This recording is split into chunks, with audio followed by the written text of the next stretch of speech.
சாய்ராம். என் அன்பு செல்லுமே, என்னுடைய தங்கமே, வாழ்க்கையில் இதுவரைக்குமே நீ நினைக்காத சில விஷயங்கள் எல்லாவற்றையும் இந்த சாயாகிய நான் ஒருவர் மூலமாக உனக்கு செய்து தரப்போகிறேன் என்னுடைய தங்கமே. வாழ்க்கையில் நிறைய ஆசைகள் இருக்கிறது, நிறைய கனவுகள் இருக்கிறது. ஆனால் அதையெல்லாம் மீறியும் சில விஷயங்கள் நானாகவே உனக்கு திட்டம் போட்டு வைத்திருக்கிறேன். நீ கேட்டதெல்லாம் நான் தருவேன். அதற்கான நேரத்தையும் நான் உனக்கு உருவாக்கி வைத்து விட்டேன்.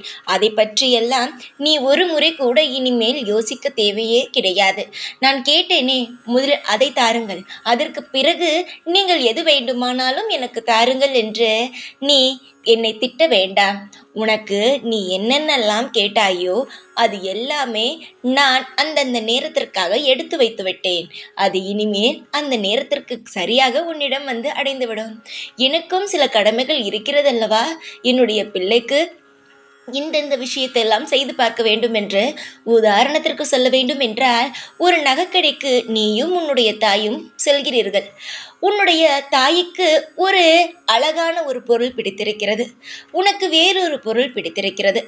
ஆனால் உன்னுடைய தாய் முதலில் என்ன செய்வாள்? உனக்கு பிடித்ததை வாங்கி தருவாள். அதற்கு பிறகு அவளுக்கு பிடித்ததையும் உனக்கு வாங்கி தருவாள். அதே போலத்தான் உனக்கு பிடித்ததையும் நான் செய்வேன். நான் எனக்கு பிடித்து வைத்திருக்கும் சில விஷயத்தையும் என்னுடைய பிள்ளையின் வாழ்க்கையில் செய்து பார்த்து அழகு பார்ப்பேன். நான் எப்பொழுதுமே நல்லது மட்டும்தான் செய்பவன். என்னுடைய பிள்ளைக்கு எல்லாவற்றையும் செய்து பார்க்கும் வேண்டும் என்று ஆசைப்படுகிறேன்.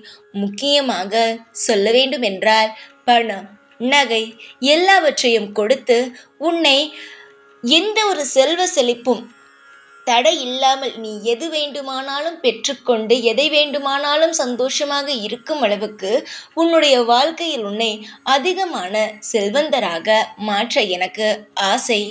ஆனால் இப்பொழுது உன்னுடைய ஜாதகத்திலும் சரி, இப்பொழுது இருக்கும் கிரகங்களும் சரி, அதற்கு வழிவிடவே இல்லை. ஆனால் நான் எல்லா கிரகங்களையுமே கைக்குள் அடக்கி வைத்திருப்பவன். என்னிடம் யாரும் எதுவும் செய்ய முடியாது. உன்னை நான் எதற்கு தெரியுமா என்னிடம் அழைத்து கொண்டேன்? உன்னுடைய ஜாதகப்படியும் உன்னுடைய கால சூழ்நிலைப்படியும் உனக்கு இப்பொழுது நேரமானது சரியில்லாமல் இருக்கிறது. ஆசைப்படுவது கிடைக்காமலும் மன உளைச்சல்கள் அதிகமாகவும் உன்னுடைய வாழ்க்கையில் நீ எந்த நபரை இப்பொழுது போய் இந்த நபரிடம் பேசி உதவி கேட்கலாம் என்றாலும் அந்த நபரை பார்க்க முடியாமலேயோ, இல்லை அந்த நபருக்கும் உனக்கும் சண்டை வருவது போலையோ ஏதோ ஒரு விஷயம் நடந்து அப்படியே அந்த சந்திப்பானது இல்லாமல் போய்விடுகிறது. ஆனால் நீ நினைத்து கொண்டே இருப்பாய், அந்த நபரிடம் போய் நம்ம கேட்டோமானால் நிச்சயமாக உதவி கிடைக்கும், ஏனென்றால் அந்த நபர் எல்லோருக்கும் உதவி செய்யும் குணம் உள்ளவர் என்று. ஆனால் உன்னுடைய வாழ்க்கைப்படி பார்த்தால் யாருமே உதவி செய்வதாக இல்லை. ஒன்று அவரை சந்திக்க முடியாமல் போகிறது, இன்னொன்று வேறு நடுவில் யாராவது ஒருவன் பூந்து உன்னை பற்றி தவறாகவும் அவரை பற்றி தவறாகவும் சொல்லிக்கொண்டு இப்படியே நாட்களானது கழிந்து கொண்டு இருந்தது. ஆனால் என்னுடைய தங்கமே, உனக்கு ஒரு ஆளை நான் முடிவு செய்து விட்டேன். யாராலும் அந்த நபரிடம் இருந்து உன்னுடைய வாழ்க்கையில் திடீர் அதிர்ஷ்டம் ஏற்படும். அதை யாராலும் தட்டி பறிக்க முடியாது. ஒன்று தெரிந்து கொள்ளுங்கள், தெய்வம் ஒரு நபருக்கு ஒரு விஷயத்தை கொடுக்க வேண்டும் என்று நினைத்து விட்டது என்றால் அது நல்லதாக இருக்கட்டும் கெட்டதாக இருக்கட்டும், அது நிச்சயமாக வந்து அடைந்தே தீரும். என்னுடைய சாய் சச்சரிதத்தை நீ முழுமையாக படித்திருந்தால் தெரியும் உனக்கு நன்றாக. கிரகங்கள் கூட என்னிடம் எப்பொழுதுமே எந்த ஒரு விஷயத்தையும் ஒம்பாக வைத்துக்கொள்ள முடியாது. ஒரு கதை சொல்கிறேன். ஒரு பையன் வாழ்க்கையில் ஜாதகப்படி ஒரு பையன் படிக்கவே மாட்டான், அவன் அவ்வளவுதான், இதற்கு மேல் அவனுக்கு படிப்பே இல்லை என்று ஒரு ஜாதகர் சொல்லிவிட்டார். அந்த தாயானவள் என்னிடம் ஓடி வந்தாள். ஓடி வந்து, சாய், என்னுடைய பிள்ளைக்கு படிப்பே இல்லை என்று ஜாதகத்தில் இருக்கிறது, நான் என்ன செய்ய போகிறேன்? என்னுடைய பிள்ளை படித்தால் மட்டும்தான் என்னுடைய குடும்பம் முன்னுக்கு வரும், அவன் தலையெடுத்தால் மட்டும்தான் என்னுடைய குடும்பமானது மென்மேலும் வளர ஆரம்பிக்கும் சாயி.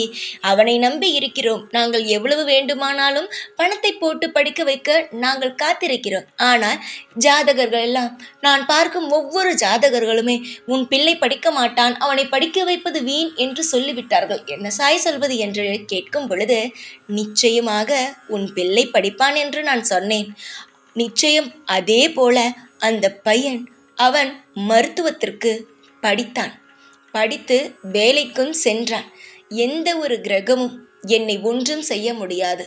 ஒரு கிரகம் தவறான ஒரு இடத்தில் இருக்கிறது, நகர்ந்து செல் என்றால் அந்த கிரகம் நகர்ந்துதான் சென்று ஆக வேண்டும். ஏனென்றால் என்னுடைய பிள்ளையை பாதுகாக்க நான் எதை வேண்டுமானாலும் செய்வேன். என்னுடைய கைப்பிடியில் தான் அனைத்து கிரகங்களையும் வைத்திருக்கிறேன்.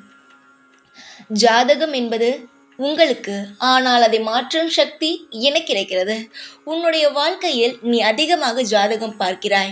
பார்க்கும் இடமெல்லாம் உங்களுக்கு இப்பொழுது நேரம் சரியில்லை என்று தான் சொல்கிறார்கள். ஆனால் அந்த நேரத்தை கூட நான் சரி செய்து உன்னை வாழ வைப்பேன். எந்த அளவுக்கு நீ அதிர்ஷ்டமாக இருக்கப் போகிறாய் என்பதை மட்டும் நீ பார். வாழ்வில் நீ நிறைய விஷயங்களில் வாழ ஆசைப்படுகிறாய். ஒவ்வொரு விஷயத்தையும் இது செய்ய வேண்டும், அது செய்ய வேண்டும் என்று ஒவ்வொரு விஷயத்திற்கும் ஆசைப்படுகிறாய். ஆசைப்பட்டு மட்டும் போதாது. யார் எது சொன்னாலும் அதை உன்னால் இது முடியாது என்று ஒருவன் சொன்னானால் அதை முடியும் என்று வீம்புக்கு அதை செய். அது நல்ல விஷயம் தானே செய்ய போகிறாய், தப்பான விஷயம் செய்ய மாட்டாயே. தங்கமே, உனக்கு ஒரு இடத்தில் நிறைய படிக்க வேண்டும் என்று தோன்றுகிறது. அதாவது முக்கியமாக ஒரு விஷயத்தை சொல்கிறேன். ஒரு புத்தகத்தை எடுத்துக்கொள். இந்த புத்தகத்தை நான் 2 நாளிலேயே படிப்பேன். அந்த புத்தகத்தின் பக்கம் 100 கூட இருக்கலாம். நீ சொல்லலாம் ஒருவனிடம், உன்னுடைய நண்பனிடம் கூட சொல்லலாம், இதை நான் 2 நாளில் படித்து காட்டுகிறேன் என்று. ஆனால் அவன் சொல்வான், உன்னாலெல்லாம் இது முடியாது என்று சொல்வான். ஆனால் நீ அவனுக்காகவாது அதை படித்து காட்ட வேண்டும். அதுதான் வெற்றி. அதுவே ஒரு வெற்றி தான். புரிகிறதா? உன்னுடைய வாழ்க்கையில் ஒரு நபரை நான் அனுப்பி வைத்திருக்கிறேன். அவன் எல்லோருக்குமே உதவி செய்யும் மனம் கொண்டவன். அவன் என்னுடைய தீவிர பக்தன். அவன் என்னுடைய தீவிரமான பக்தன். யார் உதவி கேட்டாலும் செய்யும் ஒரு ஆள். புரிகிறதா? அவனுக்கு வசதி வாய்ப்புகள் அதிகமாகவே நான் கொடுத்துள்ளேன். காரணம் என்னவென்றால், மற்றவர்களுக்கு அவன் உதவும் மனப்பான்மை உள்ளவன். அவன் என்னுடைய பிள்ளைகளுக்கும் அவனை சுற்றி இருப்பவர்களுக்கும் நல்லது செய்வான் என்று அவனுக்கு எல்லா வசதி வாய்ப்புகளையும் கொடுத்துள்ளேன். அவன் நிச்சயமாக இன்று உன்னுடைய கண்ணில் படுவான். நிச்சயமாக அவனால் உனக்கு உதவி கிடைக்கும். அவன் நிச்சயமாக உனக்கு கண்ணுக்கு தெரிவது போலவே அவன் என்னுடைய படத்தை வைத்திருப்பான். ஒன்று கையிலேயோ இல்லை கழுத்திலேயோ இல்லை அவன் வாகனத்திலேயோ என்னுடைய படமானது இருக்கும். அவன் என்னுடைய தீவிரமான பக்தன். அவனை உனக்கு ஒரு உதவி செய்யும்படி மிக மிக சீக்கிரமாகவே அவன் உன்னிடம் வந்து விடுவான். உனக்கு தேவையான அனைத்து நல்ல காரியத்தையும் செய்து உன்னை மேலும் மேலும் வாழ வைத்து சந்தோஷமாக, அதாவது அவன் உனக்கு உதவிகளை செய்வான். அந்த உதவியை வைத்து நீ மென்மேலும் வாழ்ந்து வா. இதனால் ஏதாவது பிரச்சனை வருமா? அதெல்லாம் ஒன்றுமே இல்லை. உன் வாழ்க்கை நன்றாக இருக்கும். சீரும் சிறப்புமாக அழகழகான விஷயங்களாக உன்னுடைய வாழ்க்கையில் இனி நடக்கும். உன்னுடைய தொழில் வளரும், உன்னுடைய செல்வங்கள் பெருகும், உன்னுடைய தொழில் இன்னும் அதிகமான நன்மைகளை உனக்கு தரும். இனிமேல் உன் வாழ்க்கையில் எல்லாம் திருப்தியாகத்தான் இருக்கும். எந்த ஒரு சிறிய விஷயத்தையும் பற்றியெல்லாம் யோசிக்காதே. வாழ்க்கையில் சில விஷயங்கள் நடந்தது, ஆனால் அதெல்லாம் திரும்ப நடக்காது. இனி நடக்க போகும் ஒவ்வொரு விஷயமும் இன்பம் மட்டும்தான். அது என்ன? இன்பம். இன்பம் மட்டும்தான் நடக்குமே தவிர எந்த விதத்திலும் துன்பம் என்பது ஒரு படி கூட உன்னுடைய வீட்டு வாசலிலேயோ உன்னுடைய வாழ்க்கையிலேயோ எடுத்து வைக்காது. நீ சந்தோஷமாக இருக்க வேண்டும் என்பதற்காக நான் என்ன செய்வேன்? எல்லாவற்றையும் செய்வேன். என்னுடைய பிள்ளைக்காக நான் எதை வேண்டுமானாலும் தாங்குவேன். நான் என்னுடைய தலையில் உன்னுடைய பாரத்தை அனைத்தையும் சுமக்க தயாராக இருக்கிறேன். வேறு யார் இருக்கிறாய்? உனக்காக இங்கு யாருமே இல்லை. இந்த உலகத்தில் இல்லை என்பது எனக்கு நன்றாகவே தெரிந்துதான் நான் உன்னை தேடி ஓடி வந்தேன். யாருமே இந்த உலகத்தில் எனக்கு யாருமே இல்லை என்று சொல்லக்கூடாது. உன்னை படைத்த தெய்வம் இருக்கிறது. உன்னை பெற்றவர்கள் இருக்கிறார்கள். மற்றவர்கள் எல்லாவற்றையும் விடுங்கள். உன்னை படைத்த தெய்வம் உன்னை இப்பொழுது வளர்த்து கொண்டு உன்னை கண்ணும் கருத்துமாக பார்த்து கொண்டு இருக்கும் அப்பா அம்மா இருவரும் இருக்கிறார்கள். அவர்கள் நிச்சயமாக உங்களை காப்பாற்றுவார்கள். எந்த தைரியத்தில் இந்த பூமிக்கு நீங்கள் வந்தீர்கள்? தெய்வம் இருக்கிறது என்ற நம்பிக்கையில் தானே வந்தீர்கள். பிறக்கும் பொழுது யாரையுமே உங்களுக்கு தெரியாது. ஏன் அப்பா அம்மா கூட தெரியாது. நீங்கள் தெய்வம் இருக்கிறது என்று உங்கள் அனைவருக்கும் தெரிந்தது. நிச்சயமாக நான் உங்களை காப்பாற்றுவேன். எல்லா சூழ்நிலையிலும் இருந்து மீட்டெடுப்பதுதான் என்னுடைய வேலை.